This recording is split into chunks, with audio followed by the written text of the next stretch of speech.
Hey everyone, welcome back to yet another video in the journey of getting rich।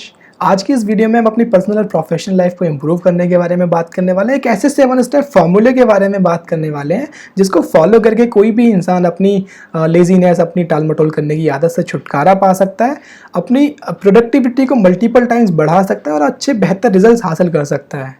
फिर चाहे वो job में हो, चाहे वो एजुकेशन में हो, चाहे वो बिजनेस में हो, फिर चाहे वो रिच बनने की जर्नी में ही क्यों ना हो। तो सबसे पहले हमें ये समझना ज़रूरी है कि कोई भी इंसान लेज़ी होता है तो क्यों होता है, वो टाल मटोल करता है तो वो क्यों करता है। उसके पीछे जो रीज़न है वो है लैक ऑफ क्लैरिटी। जब किसी इंसान को क्या काम करना है, कब करना है, क्यों करना है, कैसे करना है, ये सब क्लैरिटी नहीं होगी तो वो ऑब्वियसली उस काम को टाल मटोल करना ही पसंद करेगा उस काम को लेकर के। अगर आपसे बोला जाए कि आपको बाज़ार से जा करके बासमती राइस लेकर के आने, अच्छी क्वालिटी के राइस लेकर के आने हैं, तो अगर आपको बाज़ार जाने का रास्ता नहीं पता, आपको किस शॉप पे वो बासमती राइस मिलेंगे वो नहीं पता, बासमती राइस की क्वालिटी के बारे में नहीं पता, तो आप भी इस काम को टालना ही पसंद करेंगे। सेम स्टॉक मार्केट के अंदर भी होता है। जब लोगों को पता ही नहीं होता कौन सा म्यूचुअल फंड, कौन सा स्टॉक सेलेक्ट करना है, कब बाय करना है, कब सेल करना है, टेक्निकल एनालिसिस क्या होता है, फंडामेंटल बिजनेस एनालिसिस, ये सब चीज़ें क्या होती हैं, तो वो भी एक आसान चीज़ की तरफ भागता है जो कि फिक्स डिपॉजिट का हो या सेविंग्स अकाउंट का हो, जहाँ से उसको 3 से 5% का रिटर्न मिलता है।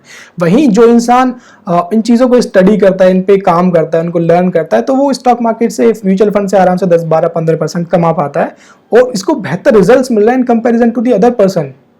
सो आपको इन चीज़ों को इम्प्रूव करना है, आपको अपनी आदतों को इम्प्रूव करना है जिस चीज़ में आपको क्लैरिटी नहीं है और जो इम्पोर्टेंट है, तो उन चीज़ों को आपको सीखना है, समझना है, लर्न करना है, स्टडी करना है, टाइम देना है।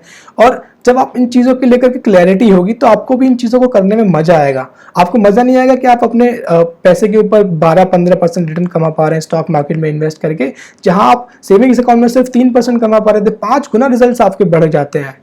अब यही चीज़ों का आप बिजनेस में, जॉब में भी इम्प्लीमेंट कर सकते हैं। आपको ये जान के हैरानी होगी कि इंडिया के अंदर वर्ल्ड के अंदर सिर्फ 3% ऐसे लोग हैं जिनको अपने गोल्स को लेकर क्लैरिटी है, वो क्या अचीव करना चाहते हैं अपनी लाइफ में या अपने बिजनेस में या अपने जॉब में। और ये 3% लोग बाकी के 97% लोगों से तो बेहतर कर ही रहे हैं। बाकी ये लोग उनसे भी बेहतर कर रहे हैं जिनके पास अच्छी एजुकेशन, अच्छी नॉलेज, अच्छी कैपेबिलिटी, सिचुएशन, एबिलिटी, सारी चीज़ें हैं, बट उनके पास क्लैरिटी नहीं है चीज़ों को लेकर के। तो चलिए हम 7 स्टेप फॉर्मूले के बारे में बात करते हैं जो आपको गोल्स को लेकर एक क्लैरिटी लेकर के आएंगे, उनको सेट करने में हेल्प करेंगे, उनको अचीव करने में हेल्प करेंगे। नंबर वन इज आपको क्लियर करना पड़ेगा कि आप कि क्या गोल है, आप क्या चाहते हैं। So you need to decide exactly what you want. अगर आप जॉब में हैं तो आप अपने बॉस के साथ बैठ करके चीज़ों को डिस्कस कर सकते हैं, टास्क की प्रायोरिटीज सेट कर सकते हैं, उनके जो डेडलाइंस है वो डिस्कस कर सकते हैं। अगर आप अपने पर्सनल गोल्स को सेट कर रहे हैं तो आप अपने आप से बात कर सकते हैं, बैठ करके ध्यान लगा सकते हैं बार बार, जब तक कि आपके गोल्स एकदम क्रिस्टल क्लियर ना हो जाए। क्योंकि एक कहावत है, अगर आप सही रास्ते पे नहीं है और आपका बढ़ता हुआ हर कदम आपको अपनी मंजिल से दूर ले जा रहा है, सो इसलिए आपको अपने गोल्स के बारे में क्लियर होना पड़ेगा। देन आता है दूसरा पॉइंट। दूसरा पॉइंट कहता है कि जब आप अपने गोल्स के बारे में क्लियर हो जाते हैं तो आप उनको अपने माइंड में फ्री ना छोड़ें, उनको पेपर पे लिख लें, उनको टेंजिबल फॉर्म दे दें। जब आप उसको टेंजिबल फॉर्म देंगे तो आप उनको देख पाएंगे, उनको महसूस कर पाएंगे, उनको छू पाएंगे। और जब ऐसा कर पाएंगे तो ये जो रिटन गोल्स है एक अलग ही पॉजिटिव एनर्जी आपको देते हैं उनको अचीव करने के लिए। जब आपने अपने पेपर पे लिख लिया है अपने गोल्स को, फिर आता है तीसरा पॉइंट। तीसरा पॉइंट आता है कि आपने अपने गोल्स को डेडलाइन भी देनी है, क्योंकि जब अब तक आप उनको डेडलाइन नहीं देंगे कि आप कब तक उनको अचीव करना चाहते हैं, तो अगेन आप उसको लैक ऑफ क्लैरिटी दे रहे हैं कि पता नहीं कब अचीव करना है, कब तक अचीव करूंगा। तो उसको हो सकता है आप पुश करते जाएं, अब उसको हो सकता है प्रोकास्टिनेट करते चले जाएं। तो you need to be very clear कि आपको उन गोल्स को कब तक अचीव करना है। उसके बाद आता है चौथा पॉइंट के आपने डेडलाइन भी सेट कर ली, तो आपको अब लिस्ट तैयार करनी है जो आपको लगता है कि ये आपको करने पड़ेंगे सारे काम, चाहे वो छोटे से छोटा हो, चाहे बड़े से बड़ा हो, आपको अपने गोल्स को अचीव करने के लिए। वो मैटर नहीं करता आप किस ऑर्डर में उनको लिख रहे हैं, कौन सा पहले कौन सा बाद में, प्रायोरिटी ये मैटर नहीं करता, बट आपको हर छोटे से छोटा और बड़े से बड़े काम को लिखना होगा। उसके बाद आपका आता है पांचवा पॉइंट के जब आपने लिस्ट बना ली सारे टास्क की, तो आपको अब उनको ऑर्गेनाइज करना है।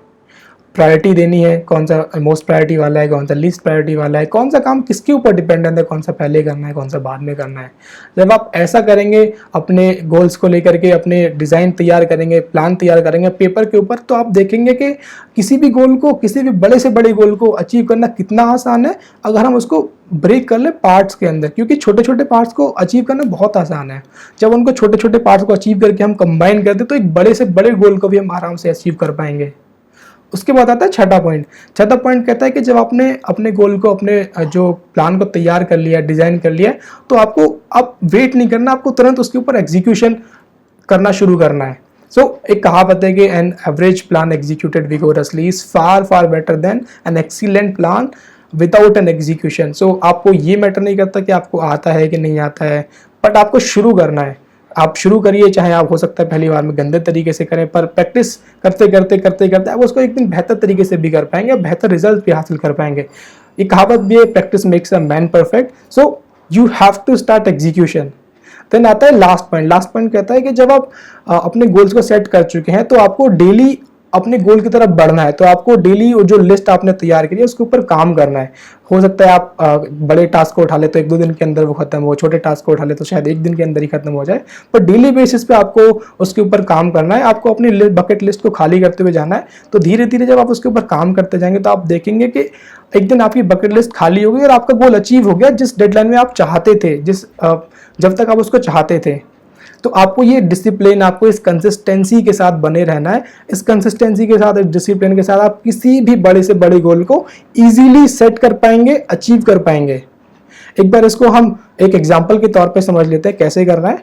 फॉर एग्जांपल मैं एक बाइक ले लेता हूँ, तो मैं एक बाइक चाहता हूँ, तो मैं एकदम पहले क्लियर हो जाता हूँ कि मुझे कौन सी बाइक चाहिए। Let's say I want Yamaha R15। Second is मैं उसको पेपर पे एक बार लिख लेता हूँ। अब लिखने के लिए मुझे यहाँ पे ये लिखना होगा कि आई ओन यामाहा R15, ना कि आई वांट। आई ओन से क्या होगा कि मेरा जो सबकॉन्शियस माइंड है उसको इजीली एक्सेप्ट कर पाएगा और उसके ऊपर काम करना शुरू करेगा।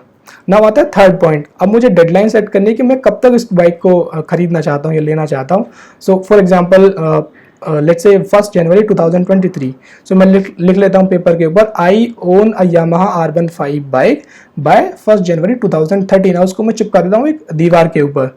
तो जब भी मैं वहाँ पे जाऊँगा तो देखूंगा कि ये जो गोल लिखा हुआ है मेरे माइंड पे पॉजिटिवली एनर्जी थ्रो करेगा और मैं उसको अचीव करने को लेकर के एक्शंस लूँगा। देन फोर्थ आता है कि मुझे वो सारी चीज़ों की लिस्ट बनानी है जो मुझे इस बाइक को लेने के लिए करनी पड़ेंगी। जैसे कि मुझे सेविंग करनी पड़ेगी, जैसे कि मुझे बाइक सीखनी पड़ेगी फॉर एग्जांपल, या मुझे पता करना पड़ेगा ये बाइक कहाँ मिलती है। तो सारी लिस्ट तैयार कर लेता हूँ मैं। उसके बाद ना फिफ्थ पॉइंट इज उसको मुझे ऑर्गेनाइज करना है। ऑर्गेनाइज करने के लिए जैसे मुझे पहले अर्न करना पड़ेगा, देन मुझे उसको सेव करना पड़ेगा, देन उसको मुझे कहीं अगर हो सकता है मैं इन्वेस्ट करना चाहता हूँ तो उसके बाद उसके जो कब खरीदना है, उसकी सर्विसिंग, ये सारी चीज़ें मुझे प्लान करनी पड़ेंगी। देन उसके बाद मुझे एग्जीक्यूट करना शुरू करना पड़ेगा। छठा पॉइंट, तो मैंने जैसे ही मेरी महीने की सैलरी आती है तो मैं सबसे पहले एक हिस्सा निकाल के सेविंग के तौर पे बाइक के लिए मैं अलग रख देता हूँ। और हो सकता है डेली बेसिस पे मैं बाइक लर्न करने के लिए भी जाऊँ, बाइक सीखने के लिए भी जाऊँ। देन आता है सेवंथ पॉइंट, यही डेली बेसिस पे मैं इन चीज़ों को कर रहा हूँ, तो यही कंसिस्टेंसी के साथ मुझे करना पड़ेगा। ऐसा नहीं कि मैंने 1 महीने बचाया, फिर एक दिन मैंने बाइक चलाई, दूसरे दिन नहीं चलाई, तीसरे दिन मैंने चलाई, चौथे दिन नहीं चलाई, या 1 महीने बचाया, दूसरे महीने मैंने सब उड़ा दिया, तीसरे महीने बचाया। तो इस तरह से नहीं करना, मुझे कंसिस्टेंटली इन चीज़ों को करना पड़ेगा, तभी मैं इस गोल को अचीव कर पाऊंगा। एंड जाते जाते लास्ट पॉइंट, जैसे कि मैंने बताया आपको अपने गोल को प्रेजेंट फॉर्म में रखना है, जैसे कि आप ओन करते हैं। फॉर एग्जाम्पल आपको बाइक ओन करनी है, तो आई ओन अ बाइक का नाम हो सकता है कुछ भी, by this date. For example आपको कुछ बनना है, सॉफ्टवेयर इंजीनियर बनना है, लिखो I am a software engineer by this date. इस तरह से आपको लिखना है। फॉर एग्जाम्पल आपको पैसे कमाने हैं, 1 लाख रुपए कमाने हैं, I earn 1 lakh rupees by this date. इस तरह से आपको लिखना है ताकि आपका सबकॉन्शियस माइंड उन बातों को ले सके, एब्जॉर्व कर सके और उनके ऊपर एक्शन लेना शुरू करे। आई होप आपको वीडियो पसंद आई होगी। इस वीडियो को अपने दोस्तों के साथ भी शेयर करें ताकि उनको भी हेल्प मिल सके अपनी प्रोडक्टिविटी को बढ़ाने में, जो अपनी प्रोक्रास्टिनेट करने की जो हैबिट है उसको इम्प्रूव करने में। और हम मिलते हैं अगली वीडियो में, तब तक के लिए बाय बाय।